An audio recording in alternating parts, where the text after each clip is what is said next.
नमस्कार, स्वागत छ यहाँहरूलाई मेरो भिडियोमा। मलाई लागेका फेमिनिजम सम्बन्धी केही कुरा आज गर्न जाँदैछु। जब म युनिभर्सिटीमा पढ्न जाँदा पहिलोचोटि जब फेमिनिजम भन्ने थ्योरी पढेँ, यो थ्योरी के हो पहिला बुझौं अनि सन्दर्भमा जाउँला। यो थ्योरीले के सोध्छ भन्दा यो समाज पुरुष प्रधान छ र पुरुष प्रधान दृष्टिकोणबाटै यी समाजका सबै पक्षहरूको निर्माण भएको छ। भाषादेखि, इकोनोमीदेखि, व्यवहारदेखि, रहन सहनदेखि, खानाको प्रकृतिसम्म सबै कुरा यही पुरुष प्रधान सोचबाट बनेको छ, गाइडेड छ, निर्देशित छ।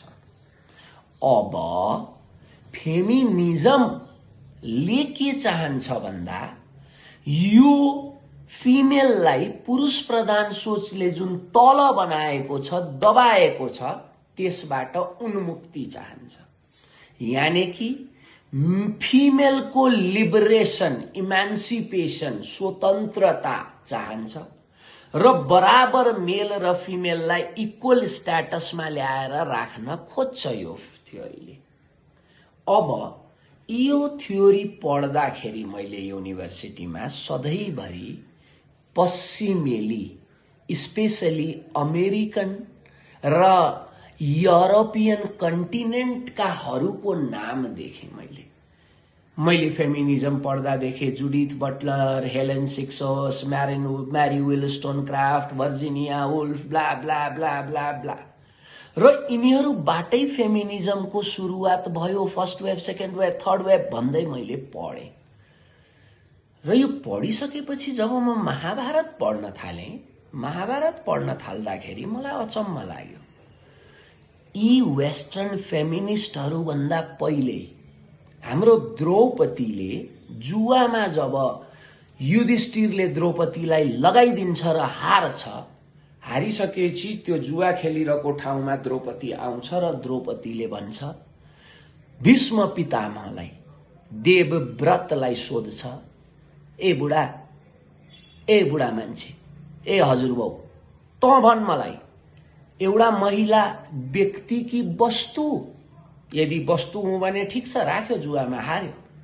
तर यदि एउटा व्यक्ति हुँ भने मेरो आफ्नो आत्मसम्मान र आफ्नो स्वतन्त्रता छ कि छैन? मलाई कसैले यसरी जुवामा हाल्न पाउँछ?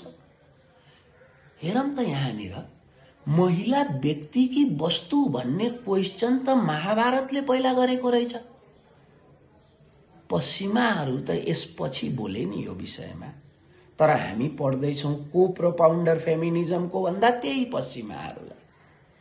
त्यसबाहेक मैले गरेका अध्ययनहरूमा अहिलेसम्म यो वुम्बको राइट फिमेलले चाहेको कुरा धेरै भेटेको छैन।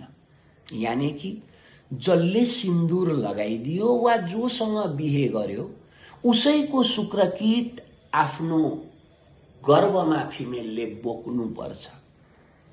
सायद मैरी मैग्डलेनले त्यो होली ग्रेल एक्सेप्ट गर्दाखेरि जिजसको यही वंश एक्सेप्ट गरेको सिम्बोल देखाइएको थियो होला। यहाँनिर के फिमेल फ्री भयो त? अवश्य पनि भएन, किनभने फिमेलको वुम्बमाथि त्यो व्यक्तिको राइट भएन, आफ्नो राइट भएन, आफ्नै वुम्ब, आफ्नै गर्भमाथि। कसको राइट भयो भन्दा जोसँग म जोडिए त्यो पुरुषको राइट भयो। तर अब म मेरो महाभारतमा आएर हेरे भने कुन्तीले सबैभन्दा पहिले सूर्यबाट कर्ण जन्माइन्, आफ्नो वुम्बको राइट आफै प्र्याक्टिस गरिन्। धर्मराजबाट युधिष्ठिर जन्माइन्, पाण्डु श्रीमान हुँदाहुँदै केही कारणवश पाण्डु जन्माउन नसक्ने भएका थिए। त्यतिखेर पाण्डुले पनि अब्जेक्ट गरेनन् र उनले, कुन्तीले धर्मराजबाट युधिष्ठिर जन्माइन्, वायुबाट भीम जन्माइन् र इन्द्रबाट अर्जुन जन्माइन्।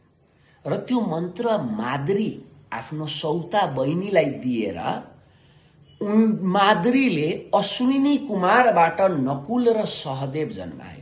यति मात्रै होइन, पाण्डु र धृतराष्ट्रका बुवा विचित्र वीर्य र अर्को एकजना, यी दुईजना मरेपछि कृष्ण द्वैपायन वेद व्यास आएर अम्बिका र अम्बालिकाको गर्भमा पाण्डु र धृतराष्ट्र उत्पत्ति गराइदिए। यहाँनिर हेरौं त, यहाँनिर हेर्दा हामी के देख्छौं भन्दा ओमनको, फिमेलको आफ्नो गर्भको राइट उसैसँग छ। कसैले मेरो टाउकोमा सिन्दूर हाल्यो भन्दैमा त्यो गर्भ उसको अधिकारमा गएको छैन।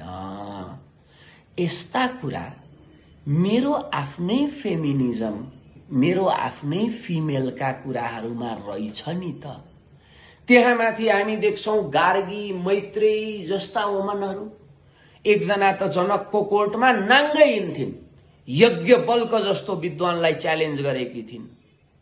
भने यो मेरो कल्चरमा, मेरो एकाडेमियाले मलाई फेमिनिजमका वीरहरू, पायोनियर्सहरू अरू हुन् भनेर किन पढाइराखेको छ? यो कुरा साह्रै लागिराखेको हुन्छ मलाई। तपाईहरुको विचार के छ यो सन्दर्भमा?